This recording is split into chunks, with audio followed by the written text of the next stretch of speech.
হরে কৃষ্ণ, রাধে রাধে।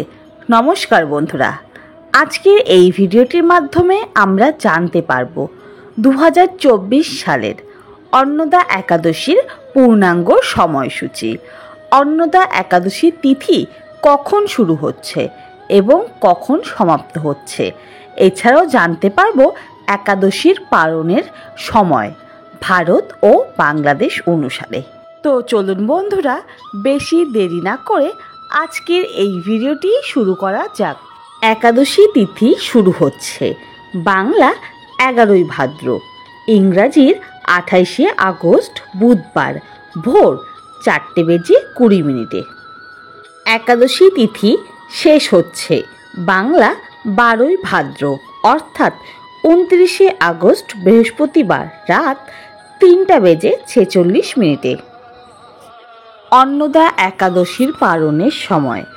একাদশীর পালন অনুষ্ঠিত হবে পরের দিন অর্থাৎ 30শে আগস্ট শুক্রবার। তো বন্ধুরা, এখন দেখে নিন পালনের সময় পশ্চিমবঙ্গ ও বাংলাদেশ অনুসারে। ভোর 7:52 থেকে 9:31 মধ্যে পশ্চিমবঙ্গের সময়, ভোর 8:22 থেকে 9:52 মধ্যে বাংলাদেশের সময়। তো বন্ধুরা, এখানে আপনাদের সুবিধার্থে একাদশীর সংকল্প মন্ত্রটি দেওয়া রইল।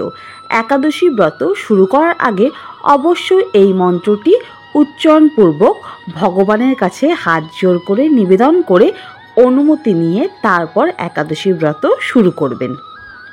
বন্ধুরা, এই হলো একাদশীর পালন মন্ত্র।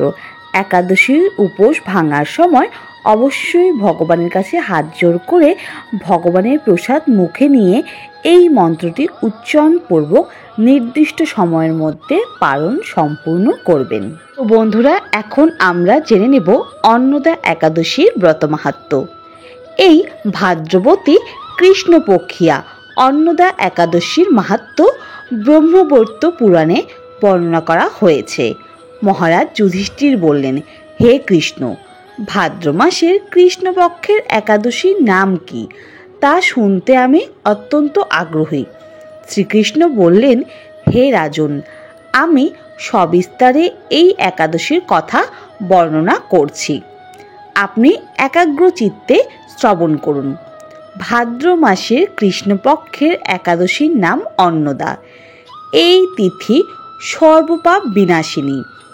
যিনি শ্রীহরির চরণে এই ব্রত পালন করেন তিনি সর্বপাপ মুক্ত হন। এমনকি এই ব্রতের নাম শ্রবণেই রাশি রাশি পাপ দূরিত হয়ে যায়। এই ব্রত প্রসঙ্গে একটি পৌরাণিক ইতিহাস আছে।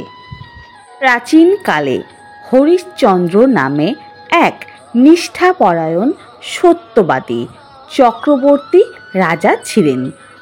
পূর্ব কর্মফল ও প্রতিজ্ঞার সততা রক্ষায় তিনি রাজ্যভ্রষ্ট হন।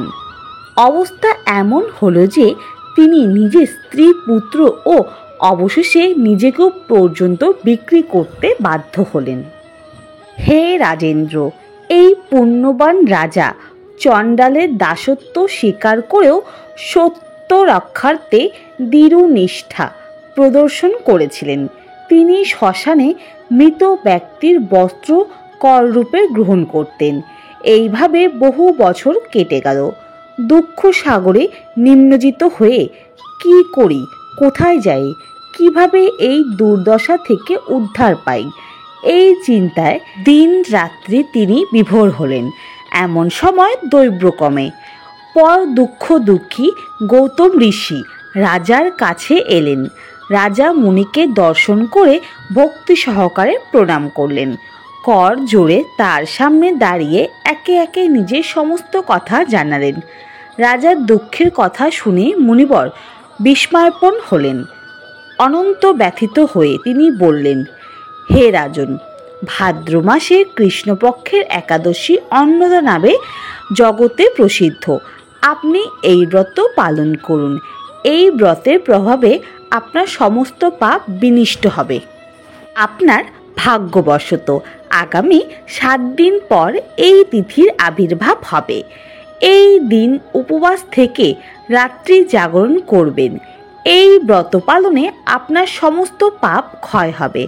হে রাজন, আপনার পূর্ণ প্রভাবে আমি এখানে এসেছি জানবেন। এই কথা বলে গৌতম ঋষি অনন্দিত হলেন। ঋষিবরের উপদেশ মতে তিনি শ্রদ্ধা সহকারে সেই ব্রত পালন করলেন। তার ফলে তার সমস্ত পাপ দূর হলো। হে মহারাজ, এই ব্রতের প্রভাব শ্রবণ করুন। যথাবিধি এই ব্রত পালনে বহু বছরের দুঃখ ভোগের অবসান হয়। ব্রতের প্রভাবে রাজা হরিশ্চন্দ্রের সকল দুঃখ সমাপ্ত হলো। পুনরায় তিনি স্ত্রীকে ফিরে পেলেন এবং তার মৃত পুত্র জীবিত হলো। আকাশ থেকে দেবগণ দুন্দু বিভাদ্য ও পুষ্পবর্ষণ করতে লাগলেন। যে মানুষ নিষ্ঠা সহকারে অন্নদা একাদশীর ব্রত পালন করেন, তিনি শ্রীহরির চরণে ভক্তি লাভ করে অবশেষে দিব্য ধামে গমন করেন। এই ব্রতের মাহাত্ম্য পাঠ ও শ্রবণে অশ্বমেধ যজ্ঞের ফল লাভ হয়। তো বন্ধুরা, এখন আমরা জেনে নেব একাদশী কি, একাদশী পালনের নিয়ম কি এবং একাদশীর মূল কাজ কি রয়েছে। একাদশীর মূল কাজ হলো নিরন্তর ভগবানকে স্মরণ করা।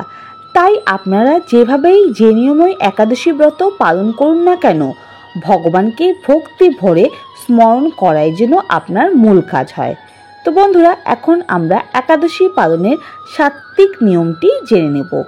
প্রথমত, সমর্থ পক্ষে দশমীতে একাহার, একাদশীতে নিরাহার ও দ্বাদশীতে একাহার করবেন। তা হতে অসমর্থ পক্ষে শুধুমাত্র একাদশীতে অনাহার। যদি উহাতেও অসমর্থ হন, একাদশীতে পঞ্চ রবিশস্য বর্জন করে ফলমূলাদি অনুকল্প গ্রহণের বিধান রয়েছে। সমর্থ পক্ষে রাত জাগরণের বিধি আছে। গৌড়ীয় ধারায় বা মহান আচার্য বৃন্দের অনুমোদিত পঞ্জিকায় যে সমস্ত একাদশী নির্জলা পালনের নির্দেশ প্রদান করেছেন, সেগুলোই সমেত করলে সর্বোত্তম হয়। নিরন্তর কৃষ্ণ ভাবনায় থেকে নির্হার থাকতে অপরাগ হলে নির্জলা সহ অন্যান্য একাদশীতেও কিছু সবজি ফলমূলাদি গ্রহণ করতে পারবেন। যেমন গোল আলু, মিষ্টি আলু, চাল কুমড়ো, পেঁপে, টমেটো, ফুলকপি ইত্যাদি সবজি ঘি অথবা বাদাম তেল দিয়ে রান্না করে ভগবানকে উৎসর্গ করে আহার করতে পারেন।